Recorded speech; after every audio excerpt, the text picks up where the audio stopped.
Ахмед Агади, исполнитель главной партии в опере, уже вжился в образ своего персонажа. И татарский язык подучил, и сценической женой Аминой сроднился. Точнее, спелся. На сцене взаимопонимание. Сопрано, тенор. Мы всегда только играем любовные партии, роли, поэтому у нас получается. Я ее очень люблю.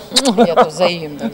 Комфортно чувствует себя женой, второй половинкой Мусы Джалиля, и приглашенная звезда из Казахстана. Гульзат Даурбаева говорит, что родина у них с Ахметом одна, да и в дуэте с ним ей не раз приходилось петь. Солистка не татарка, но считает, что выучить слова ей помогли родство нации и созвучность языков. И неожиданно вот было предложение спеть Амину. Я, конечно, была очень рада этому. Сразу не согласились? Конечно, нет. Я сказала, хорошо, я спою. В патриотичной постановке режиссера Михаила Панджавидзе много сцен. Это и фронт, и госпиталь, и концлагерь. Спасут атмосферу декорации, трансформеры. Основа у них функциональная, а вот освещение будет использоваться по-разному. Это и создаст эффект перемещения, уверяют в театре.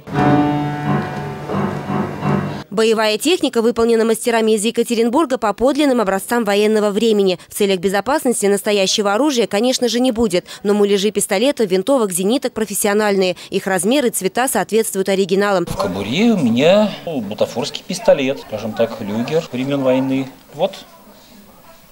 Он мне там в одной сцене только пригодится, как раз когда я останавливаю там эшелон. Чтобы соблюсти историческую достоверность, и мундиры всех немецких офицеров также были изготовлены на заказ. В этом казанцам помогли питерские мастера. А вот одежду для военнопленных сшили местные портные. Порядка 80 полосатых роб из бязи по специальной технологии. Сначала закроющий край нам изделия, потом мы отдаем это изделие в роспись. У нас есть их роспись.